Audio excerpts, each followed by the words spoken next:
Hello friends, I am Mrs. Imagination, Angela Imagination. You can call me either one. Today's picture book is all about a fun summer activity. Oh yes, I really like it. And to help us get ready for it, let's see what's inside my basket. Wow, a jar. Just an empty jar. That's interesting. Ooh, now this looks a little dangerous. Do you know what this is? It has a very sharp tip. This is called an ice pick. I use it when I have like a hard piece of ice that I need to make smaller, and I will pick it with a sharp tip to break it into smaller pieces. I can't imagine that you would need one of these. Oh, and finally, a flashlight. Wow. Oh, wow. A flashlight. Wow, I do like to use these. I think we need to get right into our story to find out what these three items are referring to. And our book today is entitled Fireflies by Julie Brinkloe. Julie Brinkloe is the author and the illustrator. Don't you love the illustration on the cover of the book? And I already have a question. Do you see what's at the end of the title? An exclamation point. Oh, an exclamation point. That means maybe there's excitement. Oh, wow. Let's just see. Come on. Oh, wow. Let's get going. All right, here we go. On a summer evening, I looked up from dinner through the open window to the backyard. It was growing dark. My treehouse was a black shape in the tree, and I wouldn't go up there now. But something flickered there a moment. I looked, and it was gone. It flickered again over near the fence. Fireflies! Don't let your dinner get cold, said Mama. I forked the meat and corn and potatoes into my mouth. Please, may I go out? The fireflies. Mama smiled and Daddy nodded. Go ahead, they said. I ran from the table down to the cellar to find a jar. I knew where to look, behind the stairs. The jars were dusty, and I polished one clean on my shirt. Then I ran back up, 2 steps at a time. Holes, I remembered, so they can breathe. And as quietly as I could, so she wouldn't catch me dulling them, I poked holes in the top of the jar with Mama's scissors. The screen door banged behind me as I ran from the house. If someone said, "Don't slam it," I wasn't listening. I called to my friends in the street, "Fireflies!" But they had come before me with polished jars, and others were coming behind. The sky was darker now. My ears rang with crickets, and my eyes stung from staring too long. I blinked hard as I watched them. Fireflies, blinking on, blinking off, dipping low, soaring high above my head, making white patterns in the dark. We ran like crazy, barefoot in the grass.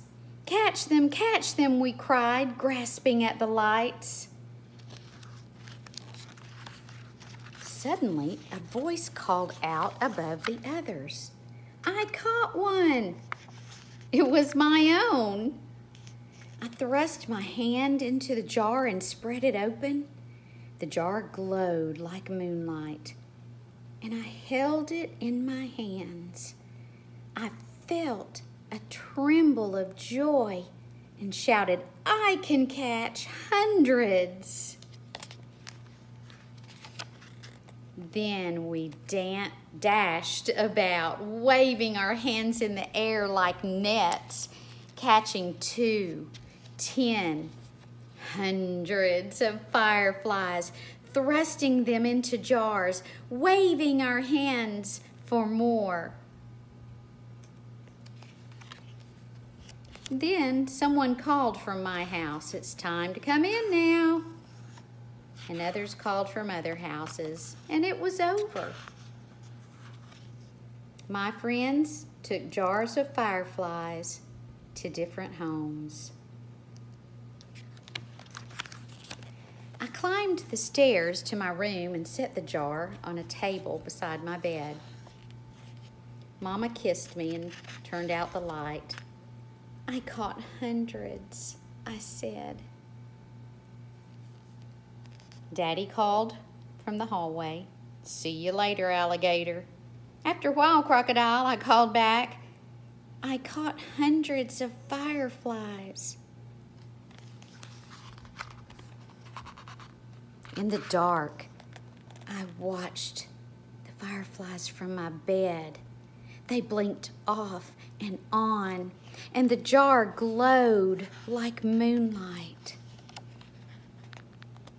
But it was not the same. The fireflies beat their wings against the glass and fell to the bottom and lay there. The light in the jar turned yellow like a flashlight left on too long.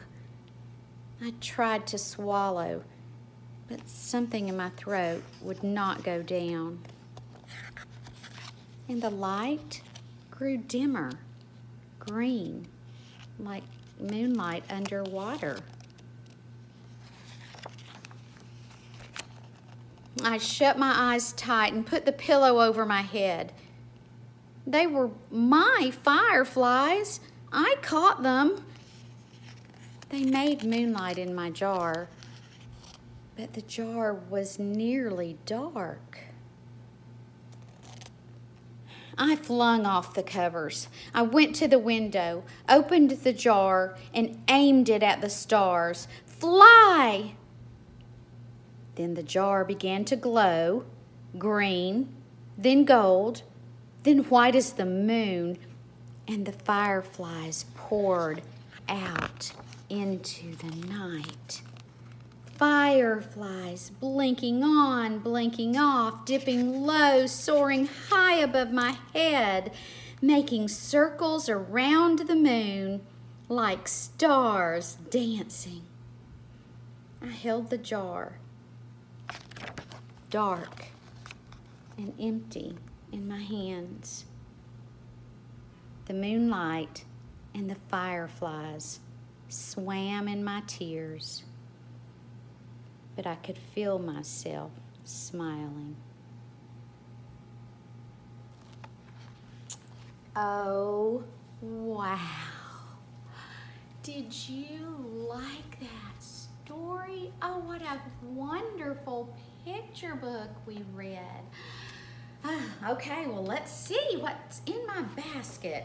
Now, this jar, now it makes sense. Yes, he caught fireflies and put them in the jar and put the top on so he could see them glow.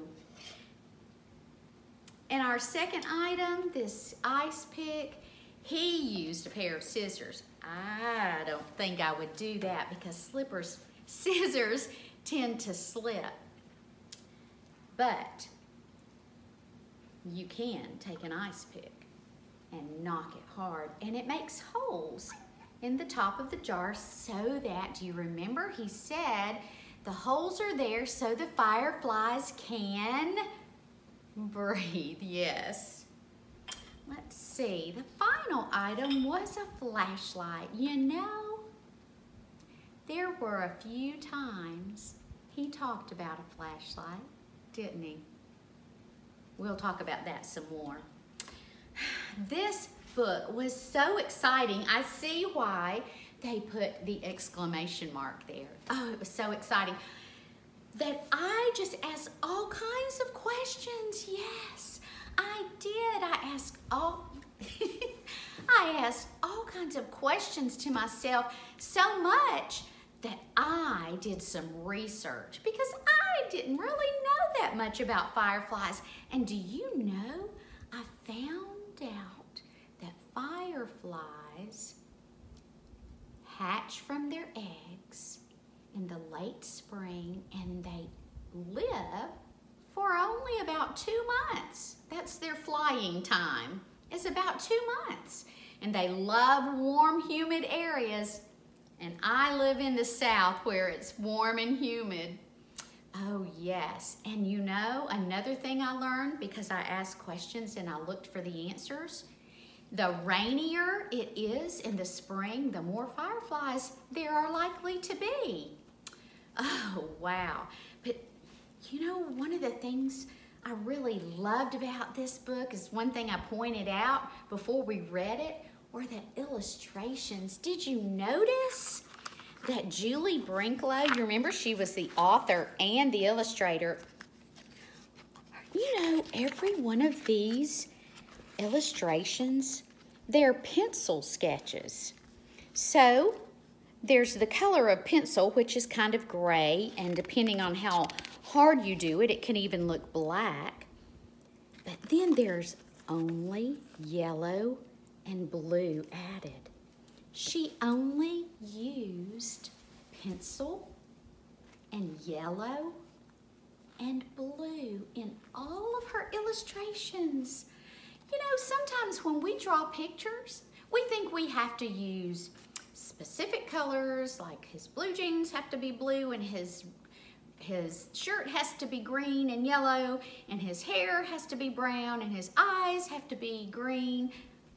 But she did everything in blue, yellow, and black, or the pencil color. It was either gray or black. I loved that. I'm gonna tell you one of the best things I loved was how she used figurative language. She said things like, she said the jar was like, the light in the jar was like a flashlight left on too long. She said the light, when it turned green, when the fireflies kind of started dying off a little bit, or not dying, sorry, but not flying, it was like moonlight underwater. Can't you just see that in your head? Use your imagination. She used words, she used figurative language to describe things to help us with our imagination see those pictures in our mind. She said, she said that when he released the fireflies, that they made circles around the moon like stars dancing. And at the end, she said the moonlight and the tears, or the moonlight and the fireflies swam in his tears. So much good. Did you like Fireflies? It was a great book, and I loved sharing it with you. Now, if you want to see the activities that go with this book, you can find them in part 2 of Fireflies on my YouTube channel. It is so enjoyable spending time together while we read a picture book. I hope you'll want to come back again. Until then, see ya.